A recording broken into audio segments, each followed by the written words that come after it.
La relación entre el derecho laboral y la propiedad intelectual, más específicamente el derecho de autor, se podría definir como un encuentro de dos mundos: el mundo de la producción, del trabajador, pero también de las personas creativas, que tienen un tratamiento especial con una ley específica, pero que al llegar al lugar de trabajo donde están aportando a una organización productiva o de servicios, brindan un producto que resulta de unas características especiales, que no puede ser administrado del mismo modo que una producción industrial en serie, como puede ser el manejo de una maquinaria o el embalado en unas cajas.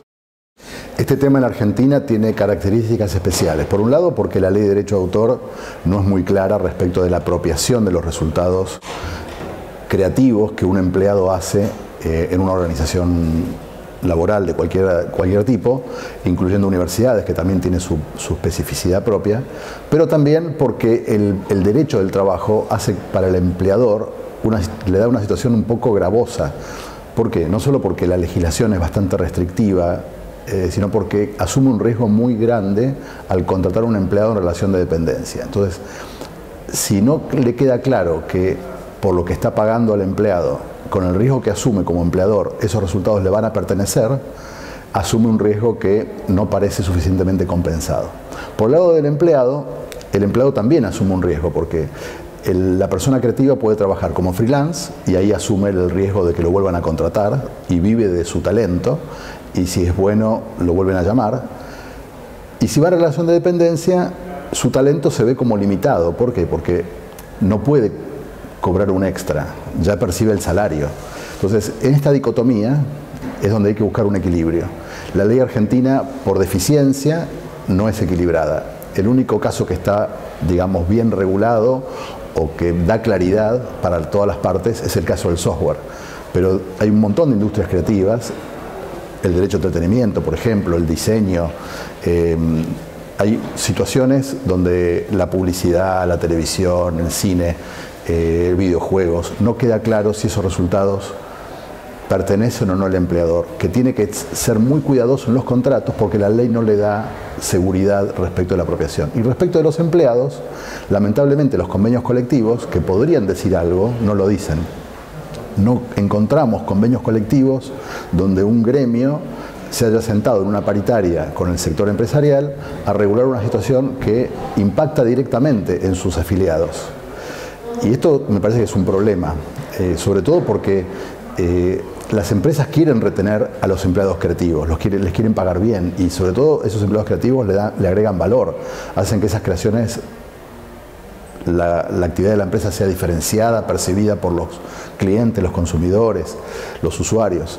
Entonces, la ley argentina tiene que ser mejorada. La ley argentina requiere llenar esos vacíos, y esos vacíos pueden venir por una modificación legal, siguiendo modelos como los de otros países, o bien, o de modo complementario, con convenios colectivos que por rubro de actividad vean qué es lo específico de ese tipo de tarea en esa relación de empleo. ¿Por qué esta situación de base puede aparecer desequilibrada? Supongamos un ilustrador que trabaja como empleado en relación de dependencia, a quien su empresa le pide que diseñe un envase, y ese envase tiene, por ejemplo, un personaje de protagonista. El personaje fue creado publicitariamente para el envase. Si el personaje cobra vida y vive fuera del envase y se hace un videojuego, un multimedia, una historieta, que ha pasado en muchos países y con muchos personajes, no puede el empresario continuar utilizándolo sin una remuneración adicional, porque el sueldo era para generar un envase, no para generar una historieta que funcionara en la industria editorial o en la industria audiovisual.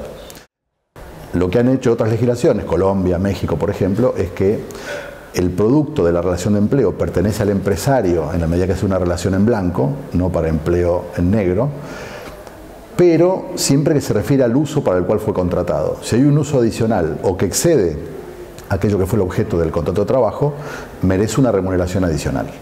Y esto luego se establece vía negociación contractual.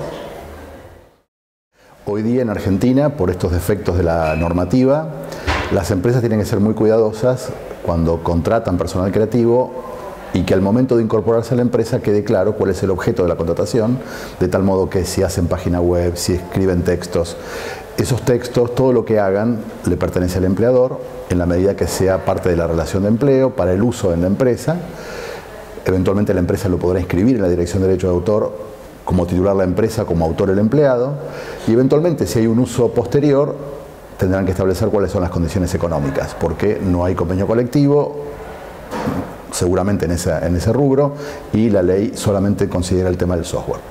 La jurisprudencia es bastante dudosa en este sentido. Hace poco, por ejemplo, un caso de BOFA contra Disney resolvió a favor de Disney de modo, a mi parecer, inequitativo, porque había bastantes elementos para considerar que el empleado merecía una remuneración adicional y que la empresa no podía apropiarse de la totalidad y de los usos sucesivos de esa producción en la cual había participado en su carácter de autor. Entonces, como las empresas tienen este problema, las áreas de recursos humanos asociadas ya sea por el área laboral o por el área de propiedad intelectual tienen que ser cuidadosas, y lo mismo al momento de la salida del empleado. ¿Por qué? Porque ese contenido, si queda en poder del empleador, no lo puede utilizar el empleado en su nuevo empleo.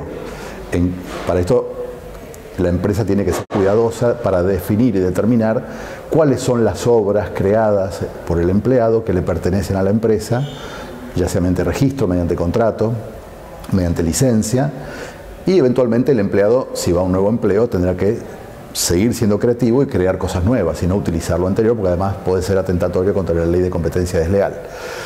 Así que en definitiva hay un vacío a llenar donde el asesor legal, el área de recursos humanos, tiene que hacer su tarea para no generar esa incertidumbre. Mientras esperamos que llegue la modificación legislativa. También podemos, y me parece que esta sería una iniciativa muy buena, que los gremios, los sindicatos o las asociaciones empresarias inicien esas paritarias donde en los convenios colectivos se incluya 2 o 3 o 4 cláusulas vinculadas a los aportes, vinculadas al derecho de autor que hace el empleado que está en relación de dependencia. Una advertencia particular para las empresas extranjeras cuando contratan empleados creativos en Argentina es que no se aplican los esquemas contractuales de sus países de origen, especialmente el esquema norteamericano del Work for Hire.